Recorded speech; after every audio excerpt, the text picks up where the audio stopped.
Back to week 16, it has been phenomenal. Kyle Long, I gotta know, did you sleep last night? An instant classic between Green Bay and the Bears, the overtime win, and so much leading up to it. So there's been so many moments where I've been left in shock after a game. Like, if you love a team, if you love a program, there are going to be hard nights, and there's going to be good nights. Maybe there aren't as many good. Last night was a great night. And I was speechless. I'm laying in my hotel bed just staring at Twitter, refreshing it, looking at all these people's comments, opinions.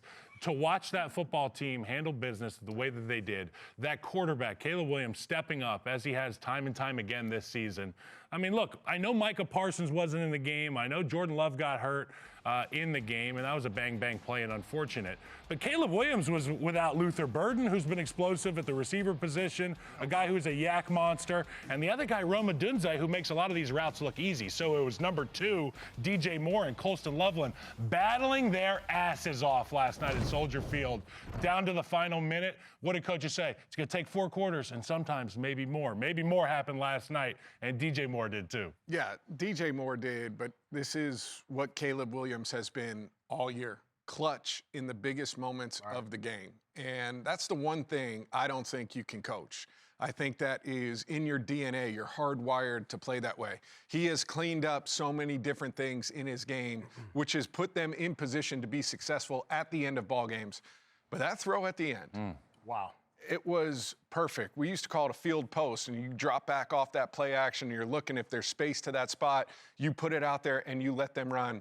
You cannot throw it any better than he threw it right there, because the coverage was excellent. But to step up in those kind of situations, to not be scared of the moment, to not be gun shy, and let that thing rip and put it right where it is, and then his reaction after, that's what he expects of himself. There's no like, oh my gosh, I can't believe this just happened. It is, that's what I do. That's what I do. And I think there is something brewing in Chicago. It's a changing of the NFC North structure. It's a changing of that building.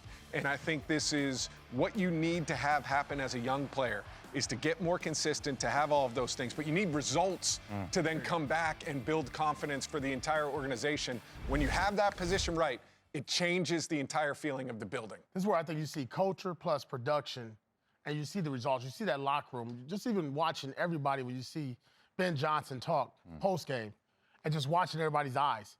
He has their full attention. They are locked in. They truly believe it. And this is a team for years now that's kind of struggled to find identity. They're physical on defense. They're tough on offense. They find ways to win. They're resilient. And like he said, he had a quote, I wish I could remember it verbatim, but it was basically like, it's special to be around this group because they're starting to figure it out. They're believing. And they believe in one another. And when you have that, and you have the talent that they have, think about it, just a few years ago, they traded for DJ Moore. And then you draft Rome, right? And then all of a sudden, Rome's out, and then, and then all of a sudden, DJ Moore turns back into the number 1 guy. Yeah. And then that's critical. And then, not even on that, then think about it, then you have to have a special teams player, onside kick, and to come down and make that happen in a situation.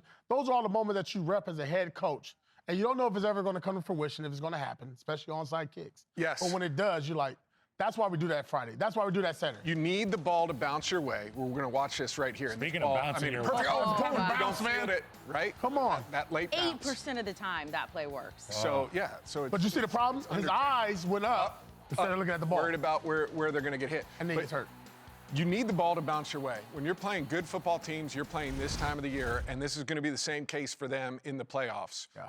You need the ball to bounce your way, but when it does, you need to capitalize on that. And their ability to capitalize on the good bounces, the good breaks all year is why they're sitting where they're sitting and why they have a real chance to make a run in the NFC tournament that's coming up. So that's where I want to go with this. Matt, you are now not the only one. Let's go, man. Fancy little graphic here. Okay, so they will likely win the NFC North. They have an 80% chance to win that. Only a 1% chance to get the 1 seed. So it doesn't look like that's going to happen. Kyle, how are you feeling about this Bears team when it comes to the NFC and how things are going to stack up in the playoffs? I feel good about this Bears team, but I want to put a bow on this Packers-Bears conversation, because what we saw last night was Jordan Love come out of the football game, Malik Willis come into the football game, and who did a great job continuing to scheme a winning game plan? Coach LaFleur. Yeah. And we saw it last year when Jordan Love went out and Malik Willis sneakily won a couple games for them. He wasn't just out there running the football around. There was touchdown passes, 30-mile-an-hour wind, So I just want to give flowers to Malik and Coach LaFleur. That's well done. And if the Bears lost last night, we would be having a totally different conversation today. But running the table, winning this NFC thing, if you can get home field advantage, that win. What'd you say? It was 1% chance? Dude, 1% chance? 1% to get the If, one seed. if you So can it get doesn't home look- field advantage, great. But if you can't, your run game travels. Yeah. You create turnovers. And what does Caleb Williams not do? Turn the football over. Yeah. That's the important part, especially on the road. I think what becomes interesting, given that loss by Green Bay, given where Detroit's at, Chicago wins next week, and maybe you don't have the opportunity to go get that one seed. This gives them a chance. You mentioned Rome Odunze out, Burden out, right? You've got different pieces that you've got to get healthy. What does Week 18 look like? We're talking about the Chicago Bears being in a position to rest players and to get themselves healthy against the Lions, and you know, who knows what the Lions are going to do. If they win out, they've got a chance to get in, and with the Green Bay loss. But it'll be interesting to see what Ben Johnson does as a first-time head coach. You've got this momentum going right now. Do you choose to stay healthy? And the get Lions healthy smashed them earlier in the season. Exactly. So, Well, I'll tell you this. There's one team on that list that nobody wants to go play in the month of January, and that's in Seattle. yeah. That's a difficult place to play. So as they keep going, as you see, you know, these standings go up and down each and every week. We've been talking about, even in our prep this week, we're talking about, like, every week it changes who's the number one seed, right? And now we're talking about Seattle.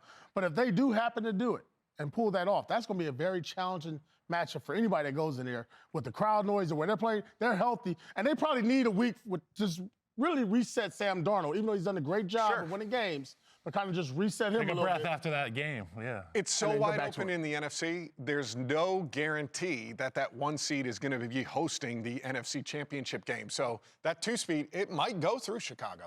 It very well might. We're going to see a concern about the Packers, guys. Yes. With Jordan Love and Well, we saw what happened with injuries that C.J. they've Stroud had. this year. He was out for a long time this year. So these concussions can be, you know, short or very long. Yeah. Okay, we're going to see what's going to happen there. It looks like it's going to come down between the Packers and the Lions coming out of that division, as well as